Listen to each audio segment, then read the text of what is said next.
Muy bien, vamos a dar inicio a este curso con una pequeña introducción sobre lo que es la educación infantil en Colombia y también sobre lo que no es, porque en esa medida creo que nos vamos a poder entender mucho mejor. Y vamos a iniciar contando con el hecho de que la educación infantil en Colombia es formalmente, desde el punto de vista legal, un hecho muy reciente. A diferencia pues de la educación básica primaria, la educación secundaria, la tecnológica y demás, la educación infantil formalmente en Colombia es muy reciente. Y cuando digo muy reciente, estamos hablando de que no tiene más de 70 años de historia. Si bien es cierto, y aprovechando el tema del bicentenario, hace 200 años, cuando nace la República, o antes, en el tiempo de la colonia, existían espacios donde se atendían a los niños. Estos espacios de atención a los niños no tenían como objetivo la educación de los niños, sino que tenían por el contrario la intencionalidad del cuidado de los menores, cuidado desde el punto de vista de la atención en salud, desde el punto de vista de la alimentación, el acompañamiento, la observancia y aprendizaje de las normas y de la autoridad, y pues se desarrollaron así durante un número muy importante de años.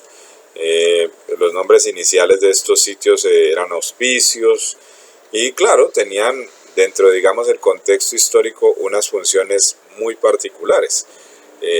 Digamos, esas funciones también estaban relacionadas con la necesidad que en ese momento tenía el país.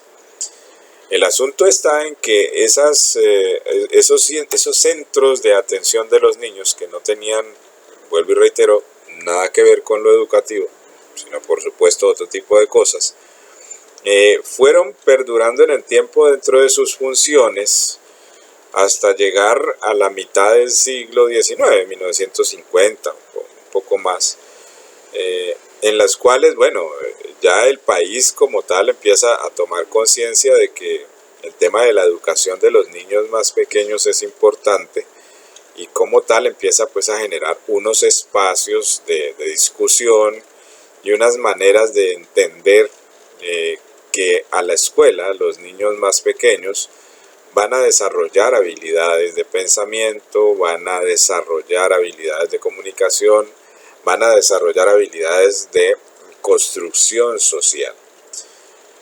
A diferencia, claro, de lo que se venía haciendo históricamente, reitero, desde los tiempos de inicio de la República, la cual se trataba era del cuidado de los niños, de la atención de los niños, y si bien se hacían algunos aprendizajes, esos aprendizajes estaban centrados por el aprendizaje de las normas, la obediencia, y además de esto centrados también en los temas de índole religioso, de índole estrictamente católico, que era lo que predominaba en estos espacios.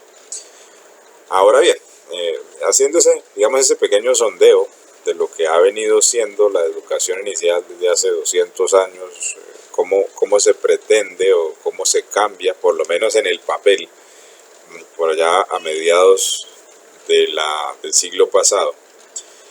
Bien valdría la pena ponerse a pensar hoy día y a partir de los textos que ustedes amablemente me escriben respecto de cuáles son las motivaciones que tuvieron para ingresar a esta carrera. ¿Cuál es el imaginario que tienen las personas de lo que ocurre en los centros de atención de educación inicial, en los CDIs? ¿O qué es lo que ocurre con los grupos de transición? O sea, ¿qué hacen esos niños en la escuela? Y uno se pone a mirar y se empieza a dar cuenta de algunas cosas que son supremamente llamativas. Por ejemplo, los niños siguen siendo atendidos desde la perspectiva del cuidado. A los niños les siguen dando alimento en estos espacios. Las maestras siguen enseñándolos a obedecer, a entender de quién es la autoridad y que como tal entonces ellos deben de obedecer. ¿Será que todavía existen transiciones, hogares infantiles donde los niños hacen fila, hacen formación, donde los niños no juegan. Hay instituciones educativas, o será que hay instituciones educativas donde todavía las coordinadoras o los coordinadores se molestan cuando los niños de transición están haciendo ruido, cuando están jugando, cuando están corriendo. ¿Será que eso todavía se considera equivocado? ¿Y será que la función de las maestras de transición es la de, me disculpan la expresión, la de como de corretear los niños para que estén sentaditos y juiciositos? ¿Será que es eso lo que realmente debería de estar ocurriendo? Eso ocurría en los hospicios por allá, hace 200 años, y no era muy extraño. Entonces los niños aprendían a rezar por la mañana, a despedirse, a saludar, a tener una serie de comportamientos que, por supuesto, no estoy diciendo que estén equivocados, sino que eran bastante normatizados, funcionaban de manera un poco mecánica. Entonces llega a esta hora come, a esta hora descome, a esta hora duerme, a esta hora despierta. Bueno, una cantidad de cosas que mecanizaban los procesos de desarrollo de los niños, y uno se pregunta, y la escuela lo que no debería de hacer era enseñar a pensar, enseñar a ser libre, enseñar a tener autonomía.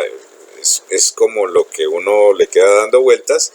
Y en esa maraña de cosas que les estoy diciendo, que probablemente ya les están haciendo pensar, que ojalá les estén haciendo sonreír, usted debe estar pensando, bueno, de verdad, yo ¿por qué quiero estudiar esto? O sea, ¿yo a qué fue que me metí? Muchas de ustedes, no he leído todos los documentos para poder enviarles el video hoy mismo, pero los leí en general. Muchas de ustedes parten de un elemento fundamental, y es que les gustan los niños, los quieren, y eso es absolutamente fundamental. Que quieren enseñarles cosas, que ellos aprendan cosas. Me parece muy, muy valioso eso. Yo lo que quizás no encontré, probablemente alguien lo escribió, pues no lo sé, no he leído todo, pero quizás lo que no encontré en estas respuestas que ustedes me envían, que eso no quiere decir que estén malas, o sea, eso no tiene juicio de valor, no es ni bueno ni malo. Lo que no encontré es algo que me hubiera encantado encontrar, y era, bueno, yo estudio educación infantil porque quiero ayudar a los niños a que tengan herramientas para que en el futuro puedan superar su condición de pobreza.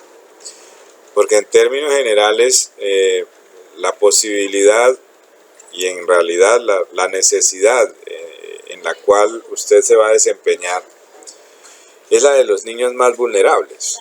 Eso no quiere decir que tú no te vayas a graduar y no puedas ir a trabajar a un jardín infantil o a un colegio de estrato 6 o estrato 10, hay de esos, sino que más bien y muy probablemente lo que vas a trabajar es con los niños que más necesitan, y estos niños que más necesitan, por supuesto, requieren de herramientas para superar la pobreza, herramientas que empiezan a darse y se fundamentan de manera absolutamente inequívoca en los primeros años de su formación escolar. En consecuencia, bien valdría la pena que dentro de todas esas cosas que tienes en mente respecto de lo que vienes a hacer, lo que vienes a formarte, estuviese la idea de entender o de pensar que ahí es donde vas a formar las bases para que estos niños puedan luego construir unas competencias o desarrollar unas competencias que le permitan superar la pobreza.